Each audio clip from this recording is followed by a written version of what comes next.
자, 이제 새로운 강의를 시작을 하겠습니다. 자, 항상 첫 강의는 대수학이나 해석학부터 시작을 해야 되는데요. 올해는 제가 특이하게 이제 미분기하부터 시작을 하게 됐어요. 몇 가지 이유가 있는데, 일단 우리 이번 미분기하기 작년 미분기하기랑 조금 바뀌었어요. 전부 다 바뀐 것은 아니고요. 중간에 일부가 조금 바뀌었거든요. 이제 그 부분을 먼저 간단히 얘기를 해드리겠어요. 잠깐만요. 이걸 연결을 안 했네요.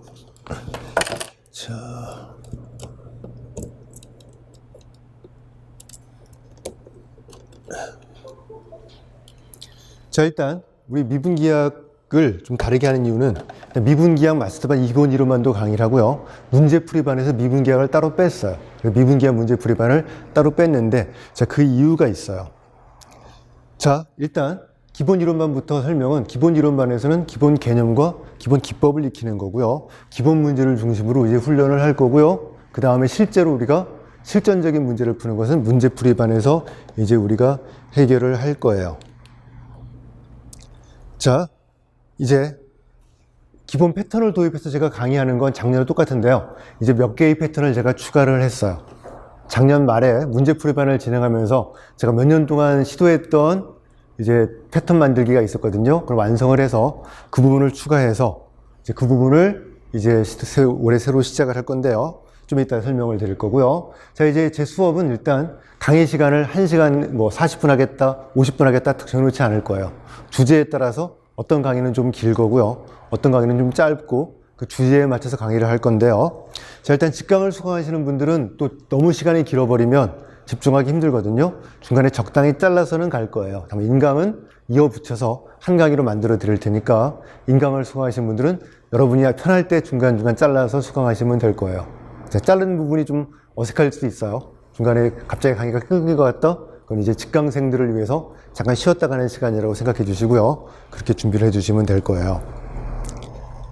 자, 먼저 여러분을 겁을 좀 줄 거예요. 미분기하기 어려운 점. 자, 미분기약을 여러분이 굉장히 어려워해요. 자, 그래서 왜 어려운지 그 이유를 설명을 드릴 건데요. 자, 어떻게 해결될 것인지는 좀 이따 설명을 드리죠. 미분기약은 굉장히 많은 기초 지식을 요구하는 학문이에요. 해석학도 해야 되고요. 선형제 해석도 해야 되고요. 위상수학도 좀 알아야 되고요. 그 굉장히 많은 지식이 필요한 과목이 미분기하학이에요. 자, 근데 문제는 그걸 알고 있다로 끝나는 게 아니고 그걸 다시 뭐예요? 미분기하학적으로 다시 새롭게 해석을 해야 돼요. 여러분이 알고 있는 해석학, 선형제 해석을 갖다 쓰는데 이게 똑같아 보이질 않아요. 왜? 기하학자의 눈으로 새로운 관점으로 쳐다봐야 되기 때문에. 자, 기초 지식도 많이 필요한데 그걸 또 새로운 관점으로 쳐다봐야 된다는 것이 미분기하학을 여러분이 공부할 때 어려워하는 점 중에 하나예요. 그래서 여러분이 어떤 교재를 보고서 공부했는지 모르겠지만 굉장히 많은 미분기하학 교재가 미분기하학을 들어가기 전에 저 사전 지식을 먼저 쭉 정리를 해요. 어떤 교재는 저것만 공부하다가 미분기하학 들어가지도 못하고 끝나요. 그래서 저거 공부하다가 미분기하는 시작도 못하고 포기하는 경우도 굉장히 많은 게 미분기하학 교재예요. 자, 심지어 이제 문제는 이 앞부분인데요. 이 미분기하는 접근하는 방법이 교재마다 다 달라요. 곡선 이론은 다 똑같아요. 곡면 이론에 들어가게 되면 곡면 이론을 접근하는 방법은 교재마다 다 다르기 때문에 어떤 교재를 공부했는지에 따라서 접근하는 방법이 다른 게 또 미분기하학이에요. 굉장히 다른 학문처럼 보여요. 이게 같은 내용을 다루는 것이다? 그런 생각이 들지도 않을 정도로 굉장히 다른 학문처럼 보이는 게 미분기하학 곡면의 또 특징이에요. 자, 그 다른 학문처럼 보이는 이유는 바로 이거예요. 미분기하학은 굉장히 역사가 오래된 학문인데 또 가장 현대적인 관점을 도입하는 학문이에요. 그래서 이 현대적인 관점을 어떻게 도입하느냐에 따라서 교재마다 서술하는 방법이 달라져요. 그래서 자, 고전적인 관점만으로 보는 건 한계가 있기 때문에 현대적인 관점을 추가를 해야 돼요. 자, 근데 이제 요게 접근하기가 어려워요. 현대 수학적인 관점을 추가하는 게 여러분들이 익숙한 관점들이 아니기 때문에 이 부분을 여러분들이 어렵게 생각을 해요. 자, 또 하나가 있어요. 자, 이론과 실제 계산의 차이가 커요. 미분기하학의 이론은 이렇게 하면 됩니다. 깔끔하게 딱 떨어져요. 근데 실제로 계산을 해보잖아요? 그러면 절대 그렇게 깔끔하게 떨어지지가 않아요. 자, 그래서 이 갭을 여러분이 어떻게 채워야 될 것인지를 사전에 공부해가면서 문제를 풀어야 돼요. 이론적으로는 이렇게 하면 된다고 했는데 진짜 해보면 그렇게 하면 안 돼요. 이걸 어떻게 할 것이냐? 자, 이런 등등이 여러분을 미분기하를 어렵게 만들어요. 자, 이제 겁을 다 줬어요. 근데 겁먹을 필요가 없어요. 자, 올해는 제가 아직 합격 전례 특강을 만들지 않았지만 나중에 제 수강생들을 대상으로 합격 전례 특강을 만들 거거든요. 그때 할 수 있는 굉장히 중요한 말. 여러분들은 수학자가 되려고 수학 공부를 하는 것이 아니에요. 미분기하학자가 되려고 미분기하학을 공부하는 게 아닌 거예요. 여러분들은 임용시험을 준비하는 수단으로서 미분기하를 공부하는 것이다가 이 모든 것의 해결책이에요. 자, 임용시험에서 미분기하학은 분명히 어려운 과목은 맞아요. 근데 저 어려운 주제는 나오질 않아요. 자, 저도 수업을 하다가 그 어려운 주제를 살짝은 건드릴 거예요. 아예 그냥 말도 안 하고 넘어가진 않을 거예요. 들어가는 입구만 살짝 들어갔다가 이런 거 이렇게 합니다라고 말만 하고 나올 거고요. 어려운 주제 건드리지를 않을 거예요. 그 어려운 주제를 공부하기 위해서 아까 말했던 그 어려운 모든 것들이 들어오는 건데 그럴 필요가 없는 거예요. 자, 임용시험에서는 계산 문제 위주로 출제가 돼요. 국면, 기껏해야 가우스 공률 구하시오, 평균 공률 구하시오, 어떤 방향 법공률 구하시오, 뭐 이런 등등등의 계산 문제밖에 안 나와요. 자, 아주 극단적으로 말하면 그 계산만 할 수 있으면 돼요. 자, 그런데 혹시 모르니까, 자, 여태까지 거의 계산 문제가 나올 확률이 거의 99%지만 단 1%라도 이론적인 다른 문제가 나올지 모르니까 우리는 다른 준비를 조금 해두는 거예요.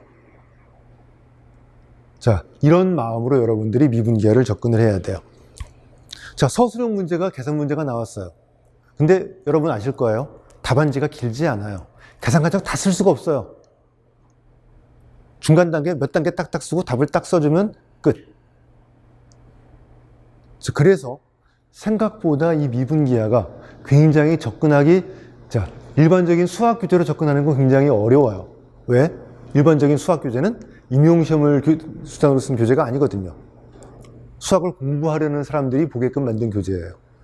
여러분하고 목표가 달라요. 여러분의 목표는 수학자가 되는 것이 아니라 뭐죠? 임용시험 문제에서 점수를 받으려고 하는 거기 때문에, 자, 진짜 미분기하 교재는 여러분하고 완전히 다른 목적을 가지고 쓴 교재이기 때문에 여러분들을 굉장히 헷갈리게 만들 수 있어서 이제 여러분의 목표에 맞춰서 공부를 하는 것이 이제 미분기하학을 공부하는 것이에요. 자, 이제 미분기하학뿐만 아니에요. 모든 수학, 여러분이 앞으로 공부 수학은 수학을 공부하려고 하는 것이 아니라 임용시험을 준비하는 것으로 한다라는 이 구별을 정확히 해야 돼요. 근데 이 구별이 굉장히 힘들어요. 수학을 하는 사람들은 나는 처음엔 임용시험 공부해야지 하다가 여러분도 모르는 사이에 점점 뭐 하고 있어요? 수학 공부로 들어가요. 이건 여러분만의 잘못이 아니고요. 저도 마찬가지예요. 항상 새해 첫 강의는 올해에는 완전히 임용시험에 맞춰서 강의해야지 하고 마음을 먹고 강의를 하잖아요. 강의하다가 보면 나도 모르게 어느새 수학 쪽으로 기울이고 있는 저를 발견해요. 아, 그럼 다시 돌아가요. 그래서 어디까지가 임용시험 공부고 이 부분은 수학이고 이런 부분을 잘 여러분 구별을 해야 돼요. 자, 극단적인 예를 하나 들어볼까요? 자, 이제 미분기하학에서 우리 계산 문제가 많이 출제가 된다고 그랬어요. 펜이 왜 이렇게 됐죠? 잠깐만요. 자, 저런 계산 문제를 할 때 왜 그러는지 알고 계산하면 좋아요. 분명히 좋아요. 왜 이렇게 계산하는지 다 알고 완벽히 다 알고 계산하면 제일 좋고요. 그렇게 되면 어떤 장점이 생겨요? 계산 문제가 아니고 이론 문제가 출제가 돼도 해결할 수 있어요. 자, 그래서 이론을 완벽히 하는 것과 이론은 모르고 계산만 할 줄 아는 사람은 계산 문제가 출제가 되면 점수 차이는 없어요. 계산 문제가 아니고 이론적인 문제가 나오면 그때 차이가 벌어져요. 맞죠? 근데 현재까지 미분기하학은 거의 90% 이상이 뭐예요? 계산 문제예요. 자, 따라서 여러분이 미분기하를 공부할 때는 어떻게 할까요? 먼저 계산을 위주로 공부하는 거예요. 그런데 아주 작은 확률이지만 이론적인 문제가 나올 수 있으니까 그 이론적인 것을 조금 가미를 하자라는 마음으로 공부를 해야 돼요. 자, 예를 들어 봅시다. 자, 고등학생들 중에도 미분적분을 배우죠? 자, 사인 미분하면 코사인인 거 다 계산할 수 있어요. 그 친구들이 사인 미분하면 코사인이 되는 이유를 알고 할까요? 몰라요. 자, 사인 미분하면 코사인이 되는 증명을 봐야지만 계산하나요? 계산에 도움은 안 되는 거예요. 자, 어떤 학생이 나는 사인 미분이 왜 코사인인지를 공부했어요. 알았어요. 그렇다고 해서 그 사람이 계산 더 잘하게 되는 거? 아니에요. 사인 미분이 코사인인 거를 계속 암기하고 있어야 되나요? 아니에요. 딱 하나. 나는 사인 미분하면 코사인이 되는 이유를 한번 알아봤다. 끝. 그 다음에 써먹을 일 없어요. 그죠? 자, 내가 한번 사인 미분이 코사인 이유를 내가 알았어요. 그 다음에 그 사람이 수학을 하는 동안에 사인 미분이 코사인이 되는 거를 써먹을 일이 있나요? 없는 거예요. 자, 고등학교 때 그렇게 수학을 여러분이 했어요. 그죠? 그런데 이상하게 여러분이 대학 와서는 그렇게 못해요. 왜 그런지 모르겠어요. 대학 와서는 나 사인 미분이 코사인의 이유를 몰라. 그러니까 나 계산 못하는 거야. 이렇게 여러분이 접근한다고요. 그럴 필요 없어요. 미분기와도 똑같아요. 제가 분명히 왜 이렇게 하는지 설명을 해드릴 거예요. 이해하면 좋아요. 하지만 이해를 못했다고 해서 계산도 못하는 건 아닌 것이에요. 제가 설명을 드렸잖아요. 자, 뭐예요? 난 설명 들어봤어? 끝. 이렇게 넘어가도 되는 부분이 굉장히 많아요. 자, 그래서 미분기하를 시작하기 전에 여러분이 마음을 딱 잡으셔야 돼요. 나는 임용시험을 준비하는 것이다. 수학으로 너무 들어가선 안 된다를 딱 못을 박아야 돼요. 그렇지 않으면 미분기하를 수학으로 접근하기 시작하잖아요. 여러분 미분기하만 1년 공부해도 안 돼요. 미분기하는 굉장히 어려운 학문이에요. 아까도 말했지만. 자, 그래서 그 마음가짐을 여러분들이 잘 잡아주시기를 바라고요. 자, 그래서 강의를 제가 어떻게 할 거냐면 최대한 직관적인 관점으로 설명을 해드릴 거예요. 즉 고전적인 관점을 최대한 활용해서 설명을 해드릴 거고요. 중간에 현대적인 관점은 이건 이렇게 본다 라는 말을 조금 추가해 드릴 거예요. 그래서 이 필요한 관점을 추가를 할 건데요. 다시 말씀드리지만 저거 여러분 이해하라고 설명하는 거 아니에요. 들어는 봤다. 아, 이렇게 생각하는구나. 이렇게 받아들이면 되는 정도. 이거 시험 문제 안 나요. 절대 안 나요. 특히나 현대적인 관점에 대한 시험 문제는 날 수가 없어요. 그건 내면 큰일 나는 거니까. 그래서 아, 이렇게도 생각할 수 있구나. 이렇게 보면 이렇게 되는 거구나. 그 정도만 딱 받아들이면 끝. 자, 그 다음에 이제 공면 이론에서 아까 교재마다 굉장히 다양하게 접근한다고 그랬죠? 자, 저는 그걸 행렬을 이용해서 접근을 할 거예요. 모든 계산을 행렬을 가지고 하는 계산으로 바꿔드릴 거예요. 자, 행렬을 가지고 하는 계산은 사실 뭘 쓰는 거죠? 선형대수학이 바탕에 깔려 있는 거예요. 그래서 고전적인 관점이 아니라 선형대수학인 관점을 추가해서 이미 여러분이 선형대수학은 그래도 가장 익숙하게 쓰니까 선형대수학적인 관점으로 계산할 수 있도록 패턴을 다 만들어 드릴 거예요. 그래서 자, 이제 이런 부분을 가지고 여러분들이 따라와 주시면 될 거고요. 자, 그러면 이제 여러분들이 제 강의를 듣고 아, 이건 이렇게 하는가 보다? 그냥 이렇게만 세뇌만 되면 돼요. 그걸 정확히 확인할 필요는 없어요. 자, 그렇게 여러분이 따라와 주시면 되고요. 자, 이제 아까 말했던 부분을 설명드릴 거예요. 자, 올해 제가 강의를 먼저 하게 되는 이유 중에 하나예요. 작년까지 강의하고 다른 점은 자, 작년까지는 제가 회전면을 중심으로 강의를 했어요. 회전면의 특징을 가지고 이렇게 되니까 이렇게 된다고 했는데 굉장히 강력한 방법인데 여러분이 이해하기가 힘들었어요, 사실. 그걸 이해하는데 조금 시간이 걸려서 좀 시간과 노력이 많이 필요해서 다른 방법을 찾다가 작년에 이제 문제풀이반을 진행하면서 사실 제가 몇 년 전부터 구상했던 것인데 계산이 잘 안 됐거든요. 근데 작년에 드디어 패턴을 완성을 했어요. 완벽히 패턴을 완성이 돼서 회전면, 음함수, 기본적인 2차 국면의 패턴을 전부 다 완성을 해서 그 패턴을 이제 제공해 드릴 거예요. 올해부터 미분기하 이론 시간에 제공하는 건 우리가 처음이에요. 아마 여러분이 처음 보는 패턴이에요. 다 미분기하 이제 어딜 뒤져봐도 없어요. 제가 만들었으니까. 자, 미분기하학 중에 일부는 이거 만들어 쓰는 사람 분명히 있을 거예요. 제가 만들었다는 얘기는 머리 좋은 수학자들은 할 수 있다는 얘기가 되는 거니까. 하지만 공개된 적은 한 번도 없는 패턴들을, 한 번도 없는 게 아니군요. 작년에 제가 문제풀이반에서 공개했으니까 이제 새로 제시해 드릴 거예요. 그게 올해 이제 교재 2장 7절부터 2장 9절까지의 내용이고요. 자, 제 강의로는 23강서부터 거의 30강. 저 정도의 강의가 우리 추가가 될 거예요. 자, 저 강의를 추가를 하면 아까도 말했지만, 자, 임용시험에 나오는 계산 정도는, 계산은 다 할 수 있을 거예요. 자, 이제 여기다가 뭘 추가해야 되냐면, 서술형 문제라면 서술형 답안을 어떻게 쓸 것인가. 계산 문제의 서술형 답안을 쓴 요령만 익혀두시면, 이것만 첨가해 두시면 이제 해결이 될 수 있도록, 아마 제가 드리는 요 계산에서 보면 임용시험에 나올 수 없는 계산까지도 여러분이 다 할 수 있도록 제가 패턴을 만들어 드릴 거예요. 자, 그런데 저 패턴이 좀 낯설기 때문에 여러분이 처음 보는 패턴들일 거거든요. 그리고 보시면 알겠지만 패턴이 비슷비슷해요. 사실 일부러 제가 비슷비슷하게 만들었었어요. 이유는 나중에 설명드릴 거예요. 패턴이 비슷하면 장단점이 있어요. 장점은 잘만 기억하면 기억하기가 좋아요. 단점은 비슷비슷해요. 헷갈리는 거예요. 타원면 공식이랑 포원면 공식 비슷비슷하거든요. 어느 게 타원면인지 어느 게 포원면인지 모르게 헷갈려요. 그래서 제 교재만 보면 아마 헷갈릴 거고요. 제 강의의 목적은 그걸 헷갈리지 않도록 증명해 드릴 생각 없어요. 그 계산은 굉장히 복잡해서 여러분이 알아봐야 소용도 없고요. 그 계산 하나 하는데 몇 시간 걸려요. 공식 하나 증명하는데. 그럴 수는 없거든요. 자, 여러분이 어떻게 잘 기억해서 써먹을 것인지를 설명하는데 이 강의의 목표예요.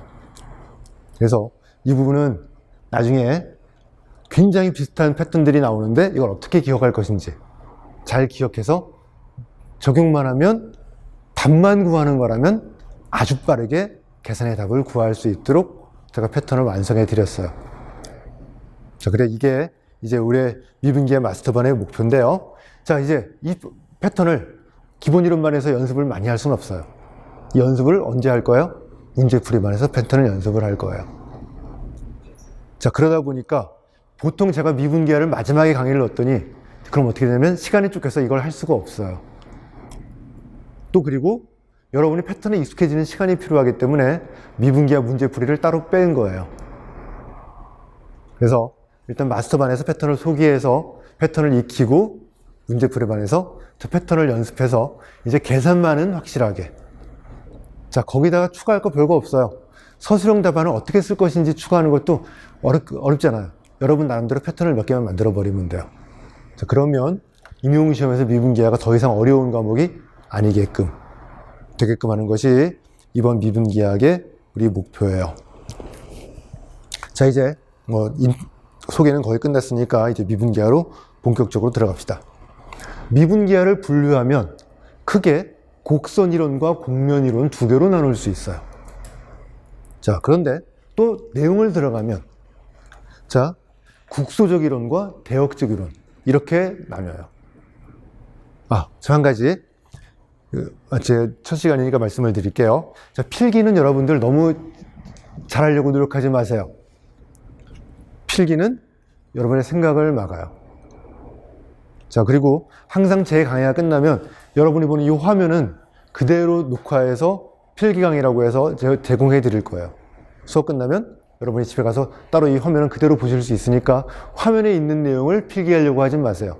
필요하면 그때 적으면 되고요. 자, 그 다음에 필기도 많이 하지 않는 게 아까도 말했지만 여기 필기에는 여러분이 임용시험 보는데 꼭 알아야 되는 필기가 아닌 게 굉장히 많아요. 이렇게 되는 큰 이론의 흐름을 설명하기 위해서 제가 설명드렸거든요. 근데 그거 다 적어놓으면 나중에 여러분 또 뭐예요? 또 읽어요. 그거 읽으면 안 돼요. 왜? 그 시간은 임용시험 공부가 아니라 뭐 하는 거예요? 수학 공부하는 시간으로 바뀌어버리는 거예요. 꼭 필요한 것만, 진짜 필요한 것만 적어야 돼요. 그래서 임용시험용 필기만 따로 딱 만들어야지 여러분들이 제 강의 전체 필기를 다 쓴다라는 건 그건 시간 낭비고요. 쓰는데 시간을 버리고요. 또 뭐요? 나중에 또 읽는데 시간을 또 버려요. 그래서 필기는 최대한으로 줄여야 돼요. 자, 여러분들이 공부하면 뻔해요. 필기가 점점 쌓여요. 시험 보기 한 달 전에 필기가 이만큼 있어요. 언제 읽을 거예요? 그러면 안 돼요. 여러분이 갖고 있는 필기를 버려가야 돼요. 시험 보기 한 달 전에 남아있는 건 딱 읽을 거 딱 그만큼. 진짜 필요한 건 남아야 돼요. 그래서 필기를 쌓지 말고요. 오히려 필기를 버리는 쪽으로 생각하셔야 돼요. 이건 버릴 거, 이건 버릴 거, 필요한 것만 남기세요. 그렇게 연습을 여러분들이 해두셔야 돼요. 이거 들어왔는데, 들어갑시다. 이제 국소적 이론은 미분을 이용하는 거예요. 부분적으로. 자, 곡선이 있어요. 자, 곡선 전체의 모양은 관심 없어요. 요즘 금방, 아주 작은 근방에서 얼마나 굽었는지에 관심 있는 거. 이게 국소적 이론이에요. 대역적 이론은, 자, 국소에 달았어요. 금방에 달아서 이걸 좀 합쳐서 전체적인 모양이 어떻게 되었구나. 를 보는 게 대역적 이론이고요. 당연히 뭐가 쓰이죠? 적분이 들어갈 수밖에 없어요. 그래서 이제 정확히 분리하면 곡선의 국소적 이론, 곡선의 대역적 이론, 곡면의 국소적 이론, 곡면의 대역적 이론. 이렇게 4개의 주제가 있어요. 자, 강의는 이렇게 나갈 거예요. 먼저 곡선의 국소적 이론을 다루고요. 그 다음에 두 번째 곡면의 국소적 이론 다루고 대역적 이론은 한꺼번에 다룰 거예요. 자, 이론적으로 수학을 공부한다면 대역적인 이론이 분명히 어려워요. 왜? 적분이 들어가거든요. 계산이 쉽지가 않아요. 자, 근데 다시 또 임용시험으로 돌아옵시다. 임용시험으로 돌아온다면 대역적 이론이 쉬워요. 왜 그런지를 절대 안 물어봐요. 국소적 이론은 혹시라도 왜 이렇게 되는지를 물어보는 문제가 나올지도 몰라요. 확률은 낮지만. 대역적 이론은 절대 안 나온다고 봐주면 돼요. 그냥 정리를 어떻게 써먹을 것인지 이것만 여러분이 보면 되기 때문에 대역적 이론은 임용시험으로 공부할 때는 그렇게 어렵지 않게 우리가 공부할 수 있어요. 그래서 주로 이제 제 강의의 거의 대부분은 곡면의 국소적 이론을 설명하는데 할애를 많이 할 거예요.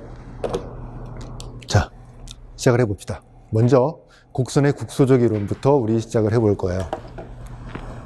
자, 곡선 이론은 아까도 말했지만 거의 대부분의 미분기하 교재가 거의 비슷해요. 그래서 우리 그 순서로 이제 우리가 진행을 할 거예요. 자, 먼저 곡선을 나타내는 방법을 한번 생각을 해봅시다. 여러분이 알고 있는 일단 먼저 R2에서 2차원 R2에서 먼저 생각을 해보겠어요. 그리고 3차원으로 올라갈 거예요. 여러분들이 차원이 변한다는 게 굉장히 중요한 의미가 있어요. 그래서 2차원과 3차원의 차이를 느끼는 것도 굉장히 중요해요. 자, 일단 차원이 변한다는 게 뭔지 봅시다. 여기 1차원 직선이 있어요. 내가 여기 점을 하나 찍었어요. 현재 내가 여기 서 있어요. 잠깐만요.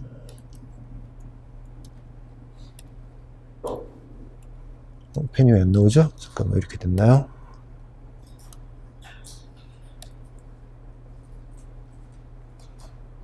왜 이렇게 됐나요? 잠깐만요.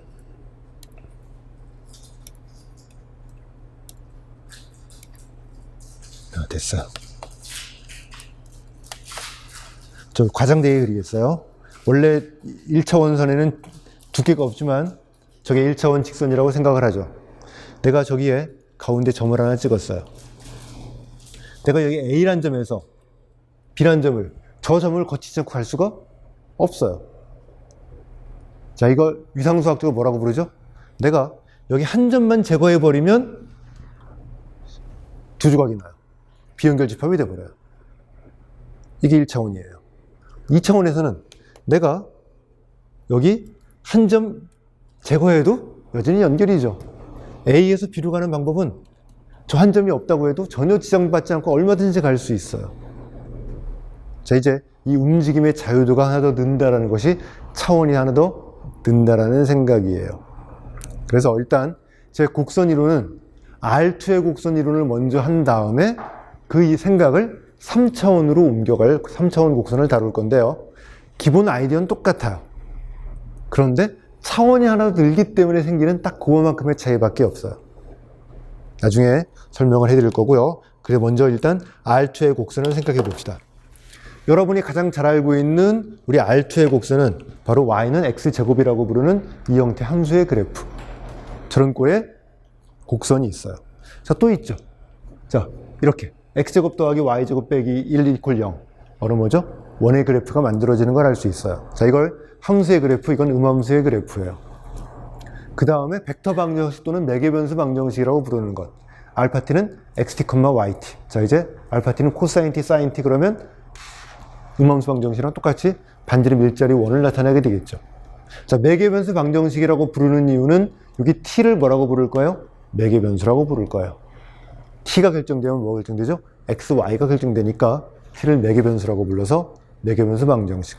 벡터 함수라고 부르는 이유는 뭐죠? 이 함수가 자, t가 주어지면 벡터가 하나 결정되죠? 자, t가 예를 들어서 우리 0이에요.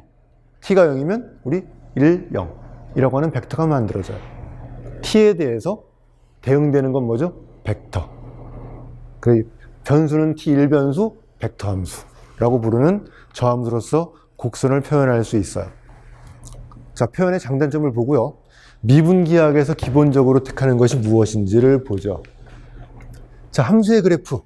가장 익숙한 형태지만 원이나 타원 같은 경우는 이건 함수의 그래프가 안 돼요. 왜?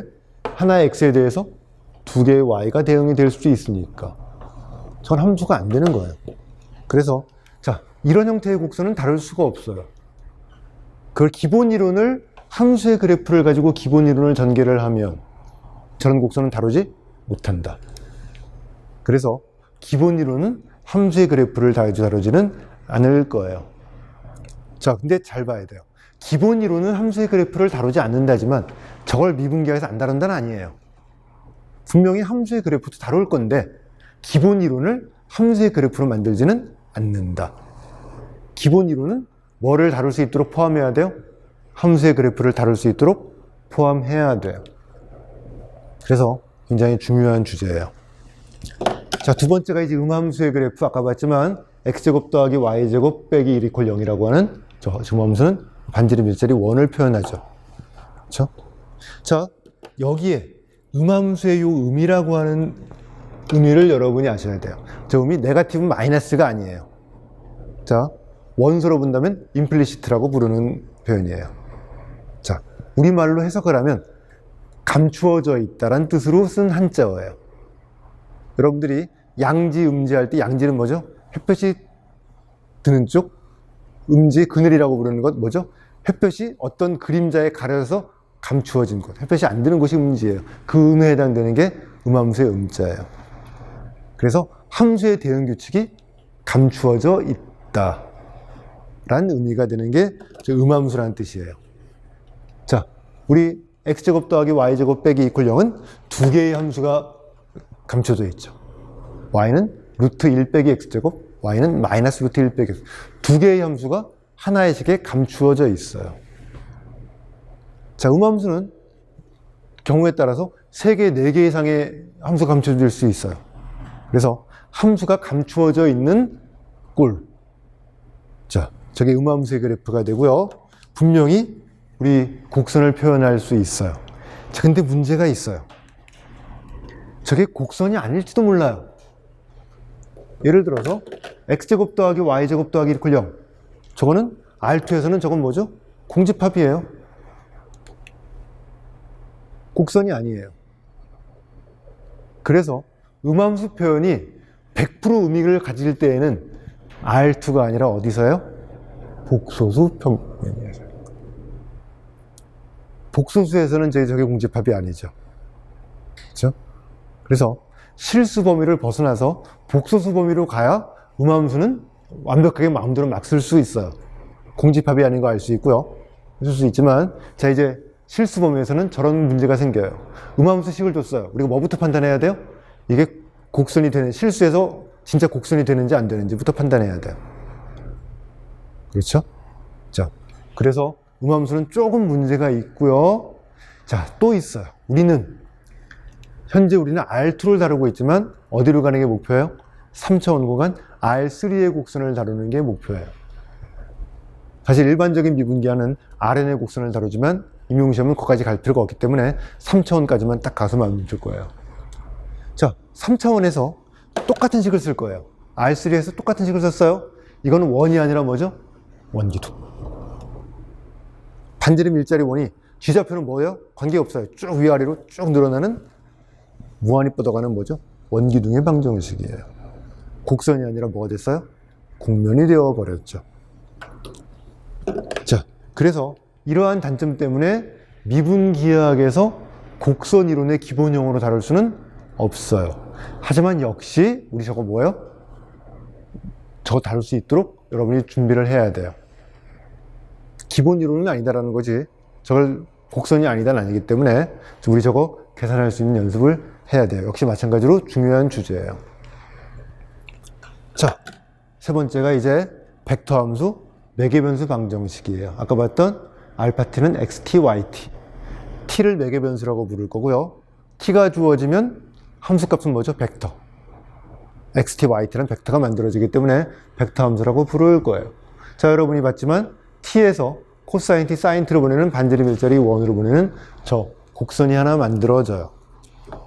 자, 그런데 이 매개변수 방정식은 여러분이 싫어하는 단점을 하나 갖고 있어요. 자, 복수해석학을 공부하기 전에 미적분학에서 여러분들이 극좌표를 좋아했나요? 별로 안 좋아했어요. 제가 알아요. 저도 그랬으니까. 이유는 간단해요. 이름이 너무 많아요. 한 점에 이름이 많기 때문에 계산하다가 그걸 고려하다 보니까 막 귀찮아지고 골치 아픈 일이 막 벌어졌다고요. 자, 이제 이 매개변수 방정식은 똑같은 일이 벌어져요. 한 점의 표현이 유일하지 않아요. T1, T2는 다른데 알파 T1, 알파 T2가 같을 수도 있어요. 여기 1, 0은 알파 0, 알파 2파이, 알파 4파이, 알파 마이너스 2파이, 알파 마이너스 16파이 다 똑같죠. 그렇죠? T는 다 다른데 같은 점을 지나요. 자, 이런 일이 벌어져서 귀찮을 것이다가 아니라 우리는 반대로 생각을 할 거예요. 음함수로 쓰면 저거 1, 0 하나밖에 없어요. 그렇죠? 근데 매개변수 방정식은 이름이 굉장히 많아요. 자, 저걸 우리 단점이 아닌 장점이라고 생각할 거예요. 자, 저게 장점이라고 하는 것의 의미가 무엇인지를 먼저 보죠. 자, 알파 t는 코사인 t, 사인 t, 반지름 일자리 원이고요. 자, 여기는 똑같은 점 1, 0이에요. 1, 0인데 알파 2파이라고 부를 거고요. 여기는 1, 0인데 알파 4파이라고 부를 거고요. 여기 1, 0인데 알파 마이너스 2파이라고 불러도 돼요. 자, 분명히 같은 점이에요. 근데 저게 어떤 의미가 되냐면 알파 2파이는 정방향, 시계 반대 방향으로 한 바퀴를 돌아서 제자리에 왔다. 한 바퀴를 돌아왔다는 의미를 갖고 있어요. 자, 이제 방향 얘기가 나왔으니까 잠깐 돌아갑시다.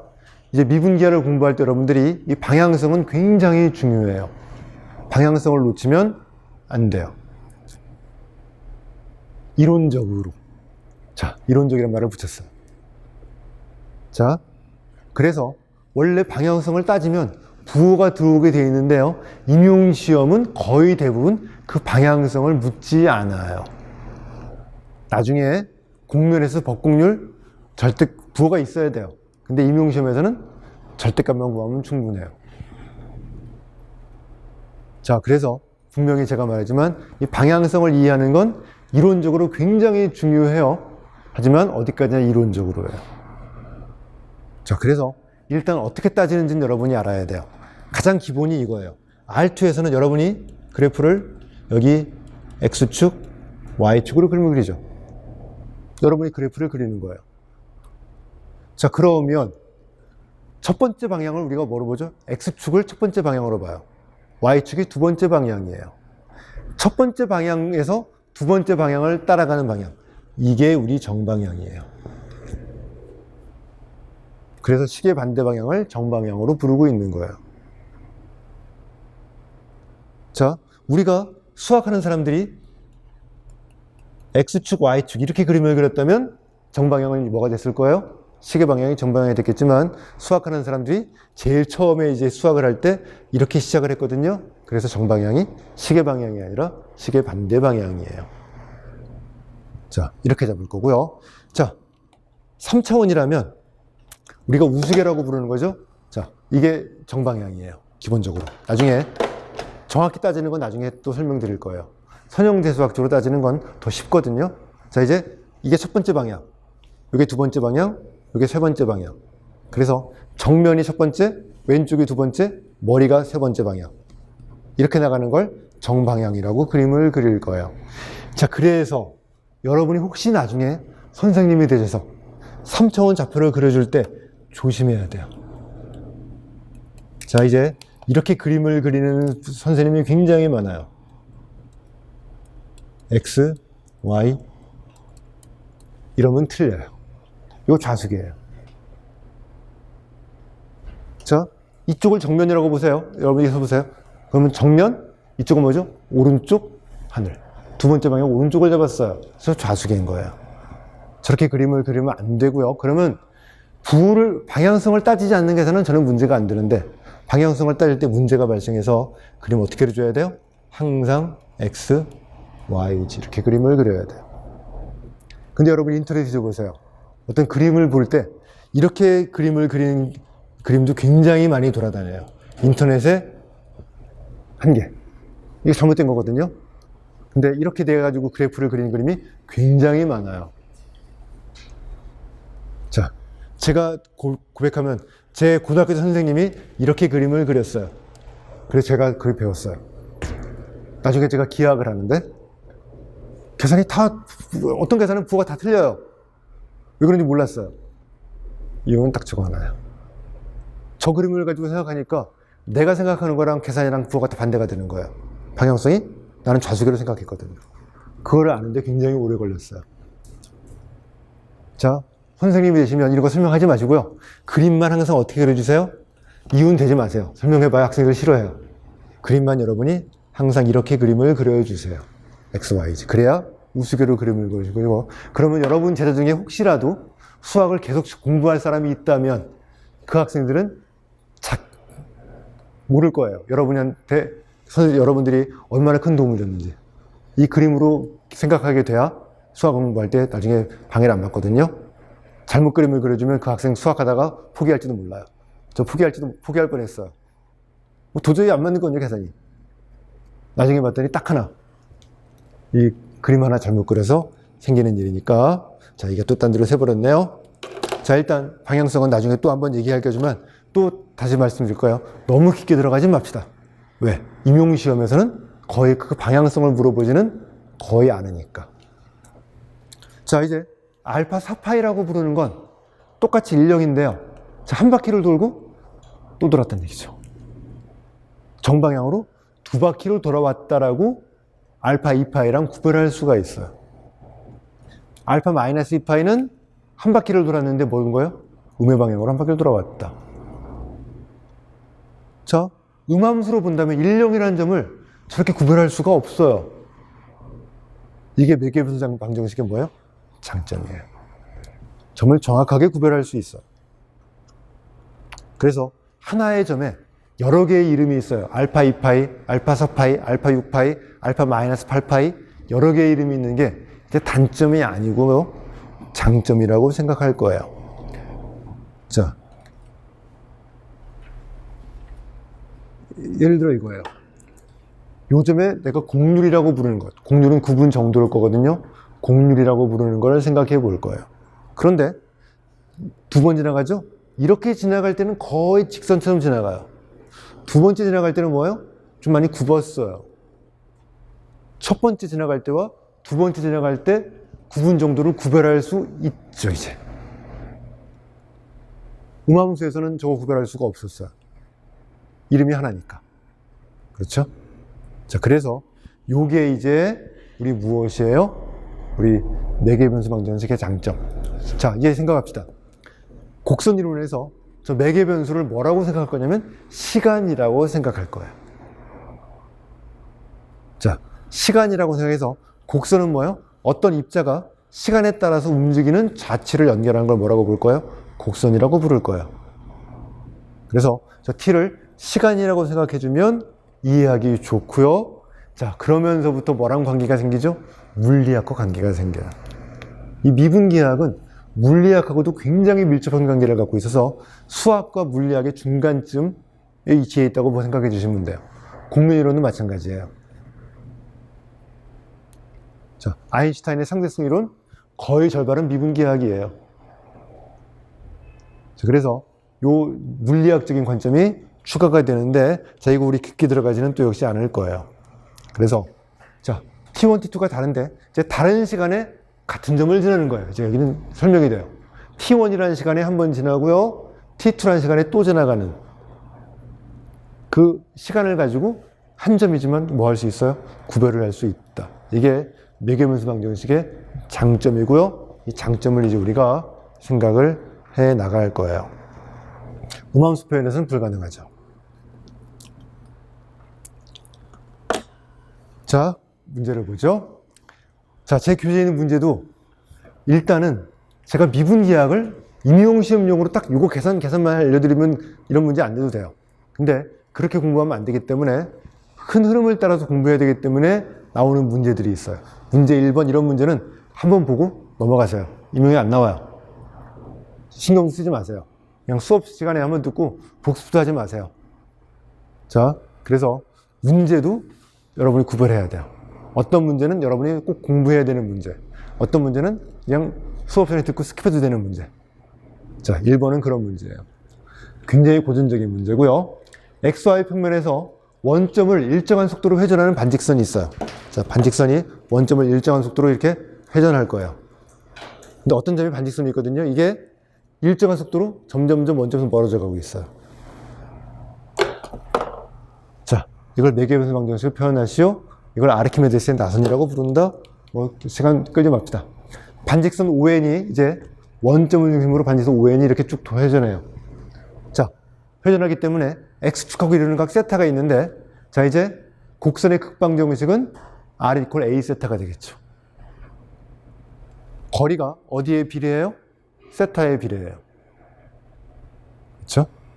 자, 원점부터 거리가 세타에 비례하니까 R 이퀄 A 세타니까, 자, 이제 끝났죠. 알파 세타는 R 코사인 세타, X는 R 코사인 세타, Y는 R 사인 세타. 집어넣어 버리면 이게 아르키메데스 나선이 되는 우리 식이라는 걸 알 수 있어요. 끝. 넘어갑시다.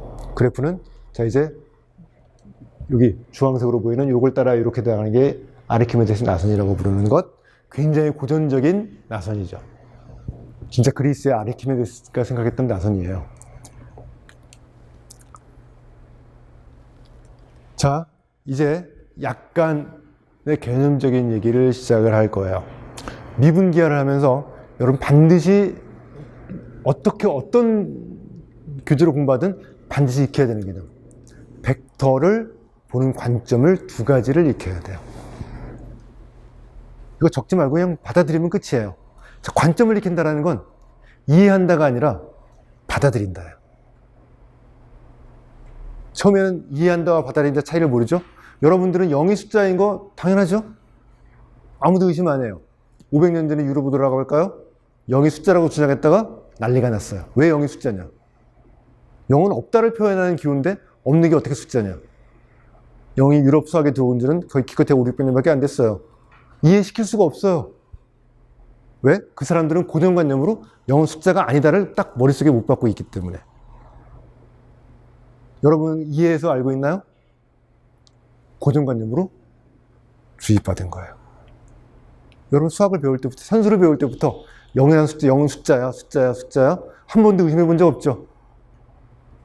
오히려 0은 여러분들은 0이 왜 숫자가 아니라고 생각하지? 그게 더 이해가 안 가요. 자, 이게 관점이라고 부르는 거예요. 관점은 이해하는 것이 아니라 받아들이는 거예요. 근데 여러분이 수학을 할 때 어떤 단점을 갖고 있냐면 관점을 이해하려고 해요. 물론 앞에 설명하는 선생님은 그 관점을 받아들일 수 있도록 거짓말을 하는 거예요. 제가 할 일이에요. 여러분이 나중에 선생님이 돼서 할 일이에요.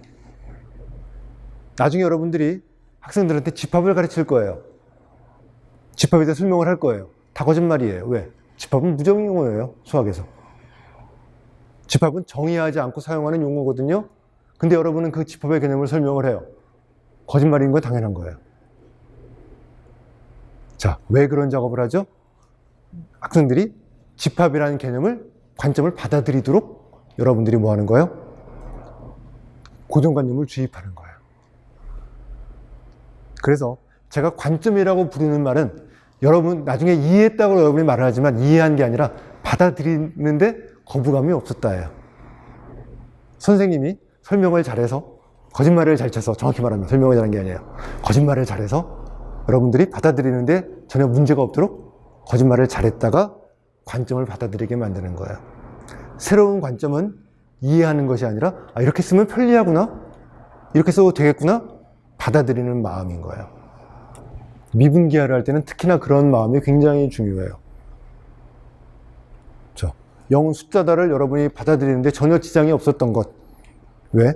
아주 어릴 때부터 고정관념으로 0, 1, 2, 3, 4 숫자로 나갔거든요. 의심해 본 적도 없어요, 여러분들은. 자, 지구가 둥글고 확인해 본 사람이 있나요? 여러분 중에? 몇 사람 없어요. 실제로 세계 여행을 해서 한쪽 방향으로 쭉 여행해서 진짜 반대 방향에 와서 딱 우리나라에 도달했다든가 확인해 본 거예요, 그 사람은. 아니면 인공위성을 타고서 밖에서 우리 지구를 봤다든가. 사진 어떻게 믿어요? 조작일지 어떻게 알아? 아무도 의심 안 하죠? 자, 1000년 전에 유럽 가서 지구가 둥글다고 해보세요. 화형당할지도 몰라요. 자, 관점이라고 부르는 건 받아들이는 마음이에요. 그래서 새로운 관점을 제가 설명할 때는 물론 이렇게 설명을 하면 여러분이 받아들이기 좋을 거라고 설명하는 거지만 진짜는 여러분이 받아들일 마음이 있느냐 없느냐예요. 자, 그래서 벡터를 보는 관점 두 가지를 이제 생각을 할 거예요. 자, 우리 매개변수 방정식, 벡터 함수라고 그랬죠? 저 벡터 함수가 곡선이 되는 이유가 무엇인지를 봅시다. 다시 말하지만 이거 너무 얽매이지 말고요. 우리는 상황에 따라 편리하게 해석을 할 거예요. 자, 앞으로 이제 우리는 함수의 그래프는 다룰 거예요. 어떻게 바꿀 수 있냐면, 필요하다면 음함수로 바꿀 수 있어요. 필요하다면 매개변수 방정식 바꿀 수 있어요. 그래서 매개변수 방정식으로 함수의 그래프를 다룰 수도 있고요. 음함수로 다룰 수도 있으니까 저런 식으로 갈 거고요. 자, 이제 시작을 해봅시다. 합동인 곡선을 찾아볼 거예요. 자, 지금은 제가 합동이라고 불렀지만 제일 처음에는 같은이라고 썼다가 바꿨어요. 미분기하학적인 관점으로는 같은인데 처음부터 같은 그러면 여러분이 이상하게 생각할까봐 합동이라고 중간 말을 택한 거예요. 나중에는 이제 우리 같은 곡선이라고 부를 거예요. 자, 집합론적으로 본다면, 아니 해석학적으로 본다면 같은 곡선은 없어요. 해석학적으로 보면. 하지만 이제 미분기하학적으로는 같은 곡선이 존재하고 이제 합동이라고 부를 거예요. 합동은 기하학적인 성질이 다를 수가 없죠. 자, 두 개의 삼각형이 합동이다? 노인 위치는 달라도 기하학적인 성질이 똑같다는 뜻이에요. 그렇죠? 기하학적으로 뭐라고 부를까요? 같다라고 불러도 돼요. 기하학에서는 기하학적인 성질에 관심을 갖고 있고요. 나머지 성질 관심이 없는 거거든요. 자, 그래서 이제 지금 합동이라고 부르지만 조금 지나면 제가 이제 뭐라고 부를까요? 같다라고 부를 거예요. 자, 두 곡선이 합동이려면 곡선에 대응되는 점에서 구분 정도가 같아야 돼요. 자, 이게 미분기하의 관점이에요. 미분기하학은 어떤 학문이다? 한마디로 말하면 곡선이나 곡면의 구분 정도를 재서 그 구분 정도를 가지고 곡선과 곡면을 분류하는 과목이 미분기하학이에요. 드디어 구분 정도란 말이 드디어 등장을 해요. 아직은 그 구분 정도를 곡률이라고 부를 건데요. 정의하지 않았지만 어떻게 정의할지를 이제 생각해 볼 거고요. 이제 저 구분 정도를 어떻게 재는지를 생각해 볼 거예요. 자, 첫 번째 가번. 자, 직선의 일부죠. 특징이 모든 점에서 접선이 일치해요. 자, 이제 굉장히 중요하니까 수학자들은 뭔가 변화를 찾아요. 자, 접선이 변하지 않는다라는 데 관심을 갖고 있는 거예요. 굽었다라기보다 이제 굽었다라는 말은 애매해요. 접선이 변하지 않는다, 굽지 않았다. 굽었다, 접선이 변한다. 그 변하는 걸 재서 구분 정도를 재겠다. 그래서 접선의 변화에 관심을 갖게 되는 거예요. 그래서 접선의 변화가 0이다. 곡선이 굽지 않았다. 뭐라고 부를 거예요? 곡률은 0이다. 라고 부를 거예요. 자, 점마다 접선이 다르죠? 자, 접선이 변하는 거예요. 접선이 변한다. 왜 변해요? 굽었으니까. 그래서 우리는 저 접선의 변화를 가지고 곡선의 구분 정도를 잴 수 있을 것이다. 라고 생각을 할 거예요. 자, 분명히 접선이 점마다 다르죠? 자, 그러면 저 두 개의 곡선을 비교해 보겠어요. 첫 번째 곡선을 보죠. 점으로 움직이면서 접선을 쭉 그려가 보겠어요. 자, 점이 요 점에서 요 점 정도까지 움직이는데, 자, 요 점에서 이 점까지 움직이는 동안에 접선이 저 정도 변했어요. 두 번째 곡선을 보겠어요. 거의 비슷한 거리를 움직여 볼 거예요.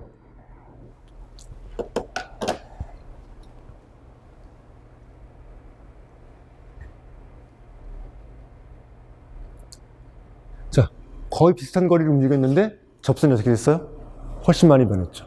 조금만 더 가면 반대로 딱 뒤집혀져요. 자, 이제 우리는 이걸 어떻게 부를 거예요? 저 왼쪽 곡선은 접선의 변화가 작다. 따라서 조금 굽었다라고 부를 거예요. 접선이 아예 안 변하면 굽지 않은 것. 조금 변하면 조금 굽은 것. 많이 변하면 많이 굽은 것. 그런데 기준이 있어야 되죠. 움직인 거리당 접선이 얼마나 변했는지. 그렇죠? 거리가 굉장히 많이 움직여서 접선이 변하는 건 관심 없어요. 그렇죠? 그래서 거의 같은 거리 움직였을 때 접선이 얼마나 변했는지가 곡률을 재는 기본적인 관점이에요. 자, 이쪽은 움직인 거리가 비슷한데 접선이 많이 변했죠? 많이 굽었다. 곡률이 크다. 이렇게 이제 우리가 부를 것이에요. 자, 그러면 자, 저 그림을 그립시다. 나번하고 라번은 아까 말했지만 접선의 변화가 작은 쪽, 우리 뭐예요? 조금 굽은 쪽, 많이 굽은 쪽이에요. 자, 나번하고 다번은 자, 분명히 모양은 다르게 놓여 있지만 대응되는 점에서 접선의 변화가 똑같아요.